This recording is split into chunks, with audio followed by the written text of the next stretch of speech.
మనం కొన్ని మూవీస్ చూసినప్పుడు ఆ క్యారెక్టర్స్ ఎస్పెషల్లీ ఆ రోల్ ప్లే చేసిన ఆ యాక్టర్స్ కోసం మాత్రమే పుట్టాయేమో అనిపిస్తుంది.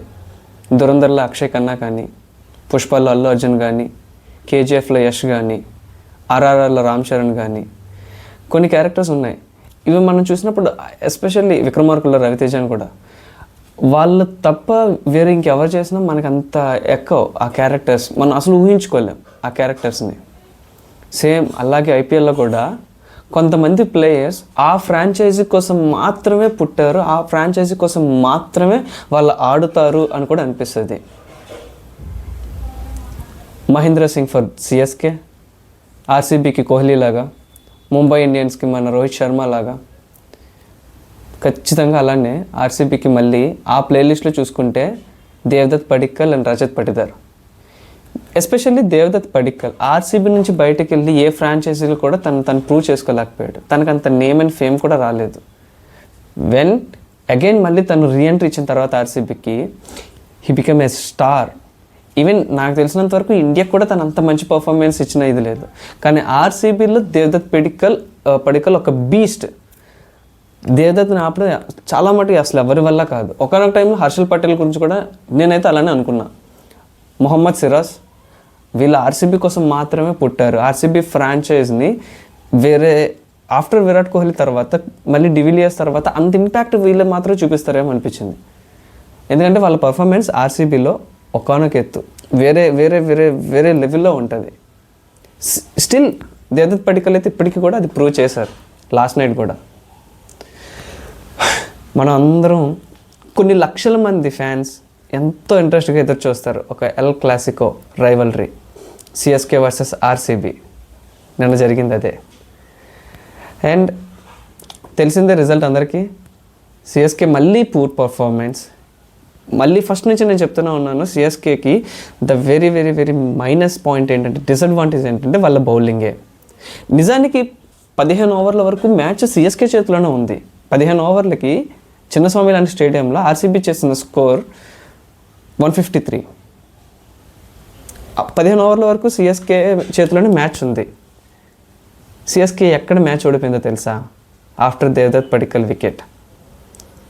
15 ఓవర్లలో దేవదత్ పడిక్కల్ వికెట్ పడిన తర్వాత అప్పుడు వచ్చాడు ఒక బీస్ట్, టిమ్ డేవిడ్ గోలియత్ అని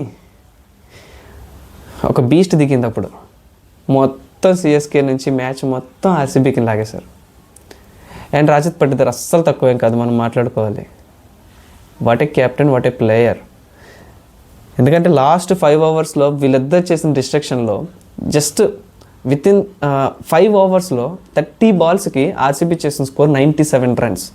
అన్బ్రేకబుల్ పార్ట్నర్షిప్.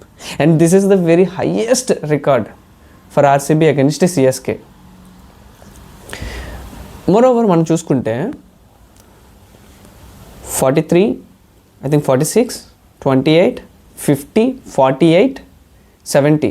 ఇదే నేనేమీ ఆస్ట్రాలజీ గురించి చెప్పట్లేదు, లేదంటే నేను ఏదో ఒక ఫోన్ నెంబర్ చెప్పట్లేదు.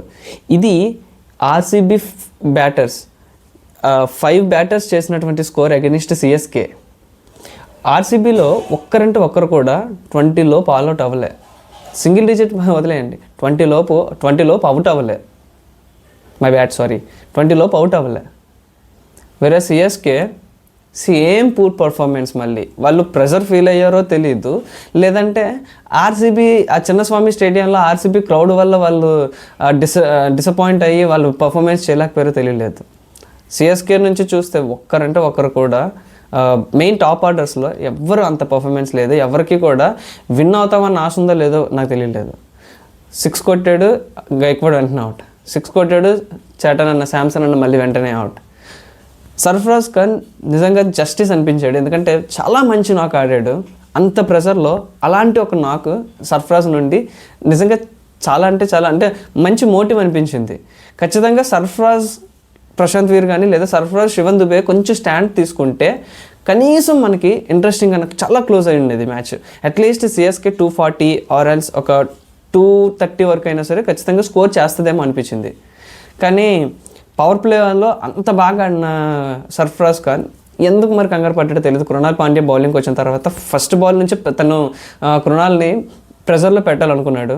సో ఫస్ట్ బాలే ఫ్రంట్ ఫుట్కి వచ్చి ఆడడం తనకి అది మైనస్ అయిపోయింది. సో జితేష్ శర్మ ఒక బ్రిలియంట్ స్టంప్ అవుట్తో సర్ఫరాజ్ ఖాన్ని వెనక పంపించేశాడు.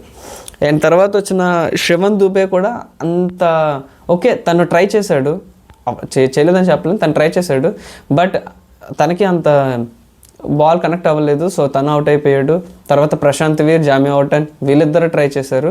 ఓకే, ఒక రకంగా చెప్పాలంటే సిఎస్కే ఒక డీసెంట్ స్కోర్ వరకు అయితే వెళ్ళగలిగింది. కానీ పిచ్ మీద 250 అనేది నేను చెప్పట్లేదు, కష్టం, కొట్టడం కష్టం. అంత ఒక మమ్మూత్ టార్గెట్ని చేస్ చేయడం అనేది అంత ఈజీ కానే కాదు. కానీ అయినప్పటికీ కూడా ఇక్కడ సిఎస్కే బ్యాటర్స్ ఒక రేంజ్ ఆఫ్ పర్ఫార్మెన్స్ ఇచ్చారు తప్ప కాంపిటీషన్ పర్ఫార్మెన్స్ అయితే మాత్రం ఇవ్వలేకపోయారు. And again same poor performance by CSK bowlers.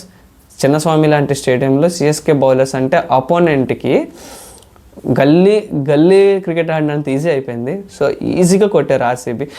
అలాగే ఆర్సీబీ వాళ్ళు టాప్ నాచ్ భయ్యా, వాళ్ళు ఎక్కడ ఉన్నారు మామ అసలు.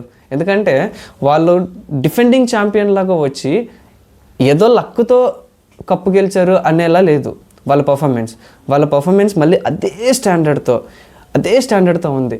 అండ్ ఆర్సీబీ చాలా మంచి పర్ఫార్మెన్స్ ఇస్తూ మళ్ళీ కాంపిటీషన్. వాళ్ళు ఎప్పటి నుంచి వాళ్ళు స్టార్టింగ్ సీజన్ 1 నుంచి కూడా వాళ్ళు కాంపిటేటర్స్గానే ఉన్నారు. మధ్యలో వాళ్ళు స్ట్రగుల్స్ అయినప్పటికీ, కొన్ని సీజన్స్లో స్ట్రగుల్స్ అయినప్పటికీ వాళ్ళ కంబ్యాక్స్ చాలా అంటే చాలా బాగుంటాయి. ఆర్సీబీలో నాకు నచ్చేది వాళ్ళ కంబ్యాక్. వాళ్ళు ఎంతవరకు ఎన్ని కప్పులు కొట్టారు అనేది పక్కన పెడితే వాళ్ళ కంబ్యాక్ ప్రతి సీజన్లో కూడా వాళ్ళు టాప్ డౌన్కి వెళ్తున్న ప్రతిసారి కూడా వాళ్ళు మళ్ళీ డౌన్కి వెళ్తున్న ప్రతిసారి వాళ్ళు మళ్ళీ టాప్కి వచ్చేటువంటి కంబ్యాక్సే ఇస్తూ ఉంటారు. ఇంకో పక్క నిన్న మ్యాచ్లో ఎస్ఆర్హెచ్ మళ్ళీ డిసప్పాయింట్ చేసింది orange army. Anyhow, all the very best to other teams as well, to each and every franchise in the IPL. మీరు బాగా ఆడాలి, మమ్మల్ని ఇంకా బాగా ఎంటర్టైన్ చేయాలి, మేము మళ్ళీ ఇలానే ఎంటర్టైన్ అవుతూ ఉండాలి. So stay tune for IPL 2026 and stay tuned to Crick Tunes as well. Signing off, Tony. Bye-bye.